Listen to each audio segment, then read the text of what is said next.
My wife smirked. I'm going to spend this wonderful night with my ex. She didn't whisper it. She didn't hesitate. She smirked, looked me in the eye as she slipped her heels on, perfume burning the air between us. I'm going to spend this wonderful night with my ex, she said. Then she laughed, sharp, deliberate, and rushed out the door. The lock clicked behind her. The house went silent.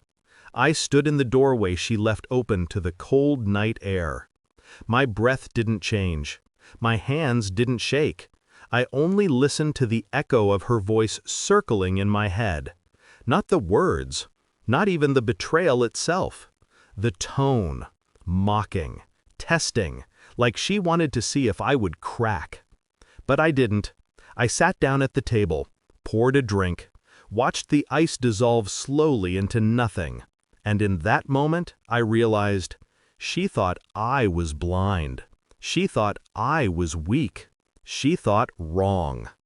It wasn't the first time, not really. The late nights disguised as work events. The unreadable smiles when her phone lit up. The silence she carried home, heavy as a secret. I told myself stories to avoid the truth. That she was restless. That marriage dulled her. That she needed attention. But tonight, she carved the truth in stone. Not a slip, not an accident, a declaration. And she wanted me to hear it. I could have raged, thrown the glass against the wall, demanded answers. But rage is noisy. Rage is sloppy. I wanted precision. So I sat there, staring at the door she left open, and began writing the ending of this marriage in my head. The next week, I became a shadow. On the surface, nothing changed. I kissed her cheek in the mornings, nodded at her excuses, smiled when she rehearsed lies she thought sounded clever. But behind that mask, I studied. Her texts, her calls, bank withdrawals hidden under vague consulting fees, hotel receipts buried in her purse. I tracked her patterns the way I once tracked competitors in business, quietly, patiently, until their weaknesses revealed themselves. Every night she thought I slept, I gathered pieces of her truth. Every morning she thought she fooled me, I locked another nail into the coffin of her performance. The story she told herself, that I was oblivious, that she was untouchable, became the very noose tightening around her throat. The proof came in a plain folder, a friend of a friend, a private investigator who didn't ask questions. Inside, dates, times, photographs, her with him, smiling in ways she hadn't smiled with me in years, hand in hand, lips pressed, room keys exchanged. Undeniable, unforgivable.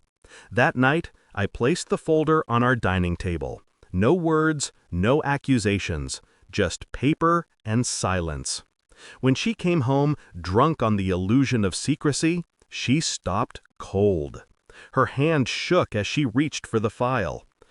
"What is this?" she whispered. I didn't answer. I didn't need to. Her own face, frozen in pictures, answered for me. She tried tears first, then anger, then denial so clumsy it insulted us both. I just sat there, silent, watching her unravel. Finally she screamed, "So what? You're leaving me? You'll walk away?" That's when I stood, calm, colder than the night she left me in. "No," I said, "you're leaving." Her face twisted in confusion until she saw what I'd done. The suitcase by the door, her things packed, her cards canceled, access revoked. The house, the accounts, the business, all already locked under my name. The lawyer had made sure of it weeks ago. She staggered, realization draining the last bit of defiance from her. She thought she was clever. She thought she could humiliate me, then strip me of half of everything I built. But I built quietly, and I built walls she never saw. The trap was already sprung. She stood in the doorway, shaking, clutching the suitcase like it was the last anchor of her life. I didn't look at her, didn't offer words of comfort. I only watched the night swallow her as she stepped out. And then, silence.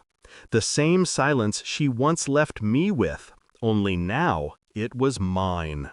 I sat back down at the table. The glass still there, the ice long gone.